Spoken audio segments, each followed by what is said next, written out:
At sa punto pong ito, atin na nga pong silipin ang magiging lagay ng panahon mula po sa Pag-asa DOST. At makakasama po natin ngayong umaga si Amor La Rosa. Amor, magandang umaga sa iyo.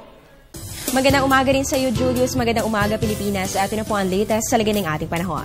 Mga kababayan, para po sa araw na ito, walang anumang sama ng panahon o bagyo na nasa loob ng ating area of responsibility, maliban na lamang po dito sa ridge ng high pressure area na partikular po makaka-apekto dito sa Northern Luzon. Pero ang dulot naman po nito ay good weather dito sa malaking bahagi ng ating bansa. Sa katunayan nga po niyan, inaasahan lamang po natin ang bahagya hanggang sa maulap na kalangitan. Pero dahil nga po meron pa rin po tayong inaasahang mga cloudiness, meron pa rin po chances na mga pulo-pulo lamang ng mga pag-ulan o pagkidlat, pagkulog, lalong-lalo na po yan pagsapit ng hapon o kaya naman ay sa gabi dahil po kahit po sobrang init po ng ating panahon sa umaga o tanghali, meron pa rin pong nabubuo ng mga kaulapan pagsapit po ng hapon o kaya naman ay sa gabi at ito naman po yung nagdudulot ng chances of rain sa mga lugar na matatapatan po nito. Kaya make sure na meron po kayong baong payong kung kayo po ay lalabas sa inyong mga tahanan sa mga susunod na oras.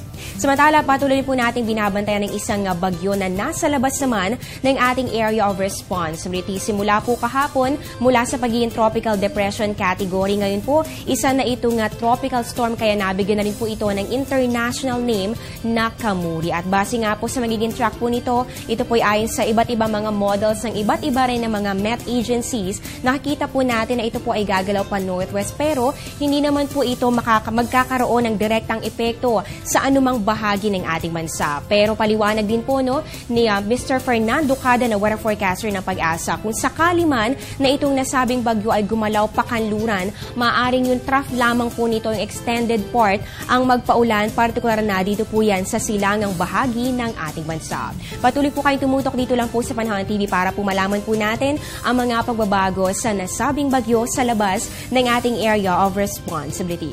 Samantala mga kababayan, nito pong nakaraang September 23, 2014, naganap na nga itong tinatawag po natin na September or Autumnal Equinox. At ito nga po yung naging marka ng pagsisimula ng autumn or fall dito po yan sa Northern Hemisphere. Alamin po natin mamaya ano-ano pa nga bang iba pang mga seasons at ano rin ang nararanasan natin dito sa Pilipinas. Magbabalik po kami matapos ng isang paalala.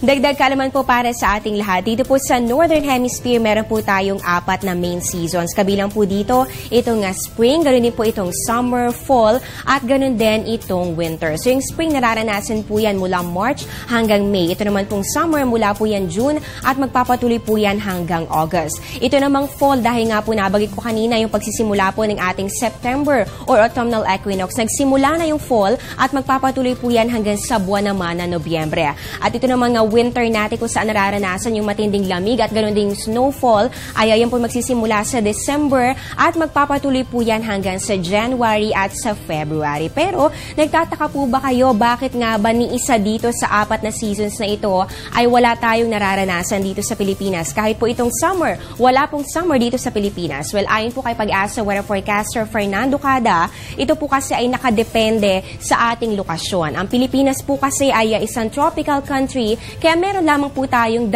main seasons. Yan po yung dry o yung tagtuyot at ganun din yung wet o yung tag-ulang panahon. So ito po nga tagtuyot natin, yan po yung nararanasan. Simula po yan March hanggang sa buwan po ng Mayo. Although marami po sa atin ang nagre-refer dito bilang summer, technically wala pong summer dito sa Pilipinas. Though mainit po yung ating nararanasang panahon, tinatawag po natin yan na hot and dry season. Pagsapit naman po ng Hunyo hanggang sa buwan po ng Oktubre, katulad po ngayon, tayo po ay nasa September, nasa loob pa rin tayo ng official rainy season dito sa ating bansa. At eto, malapit na rin po nating maranasan ang paglamig naman ng ating panahon kapag pumasok na ito nga northeast monsoon o hanging amihan. Yan po ay pagdating naman ng November to February. Inaasahan po natin yung unti-unti pong paglamig ng ating panahon.